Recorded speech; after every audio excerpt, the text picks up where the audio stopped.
Bertempat di rumah kediamannya, Ketua Komisi A DPRD Kota Gorontalo, Daerah Pemilihan 2, Kecamatan Kota Barat dan Dungingi, Erman Lacengke, menggelar reses masa sidang kedua tahun 2020. Menariknya, sebelum reses dimulai, ratusan warga pemilihnya ini mengikuti penyemprotan hand sanitizer oleh Sekretariat DPRD Kota Gorontalo. Ini dilakukan untuk menekan penyebaran virus corona.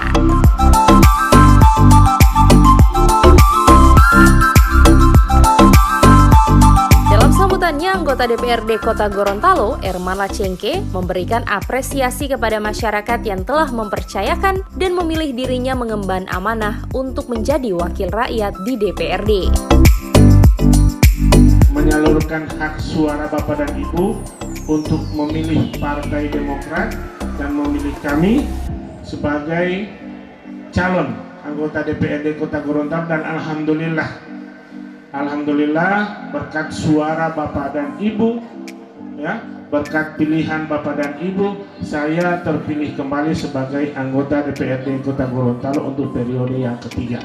Dalam reses masa sidang kedua tahun 2020 ini, Erman Lacengke menyampaikan kepada warga pemilihnya terkait kewajiban mereka selaku anggota DPRD dalam rangka menyerap aspirasi masyarakat. Selain itu, dalam kesempatan ini, Erman menyampaikan kunjungan reses yang dilakukannya beberapa waktu lalu, diantaranya melakukan pengecekan proyek pembangunan pemerintah Kota Gorontalo tahun 2019 yang rencananya akan dikerjakan tahun 2020, seperti saluran dan peningkatan jalan di Kecamatan Kota Barat.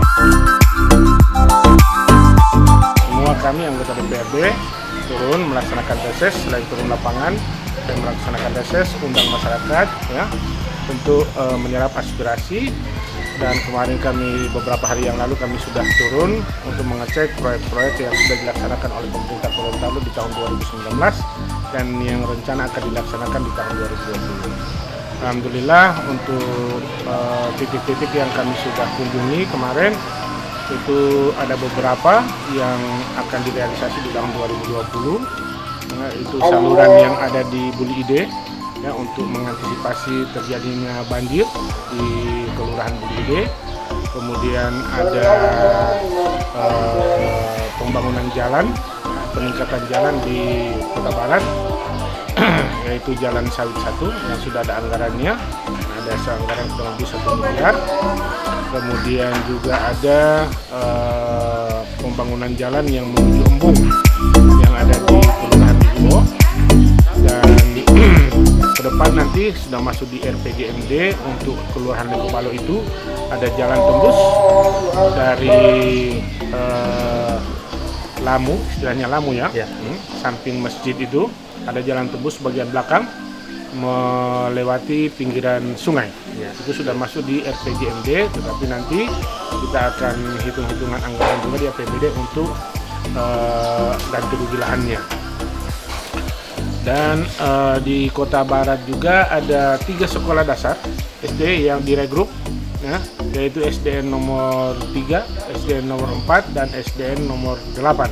Itu yang diregrup, sehingga ada perubahan nama dari sekolah-sekolah yang ada di sini, dan kami minta kepada Dinas Pendidikan agar supaya segera merubah, ya, nama sekolah itu, nomornya, dengan membuat papan nama yang baru, supaya ketika ada masyarakat yang mencari alamat sekolah itu sudah pasti bisa ditemukan dengan adanya papan nama yang baru tersebut.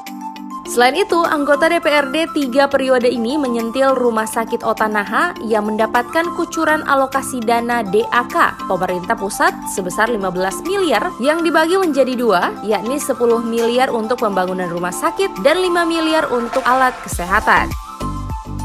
Dan untuk kebutuhan pembangunan tersebut itu sudah disiapkan lahan.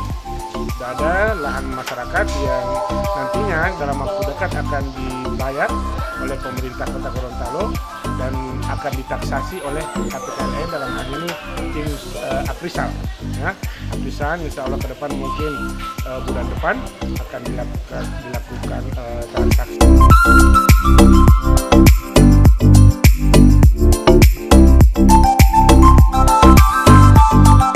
Tim Liputan Advertorial Mimosa TV.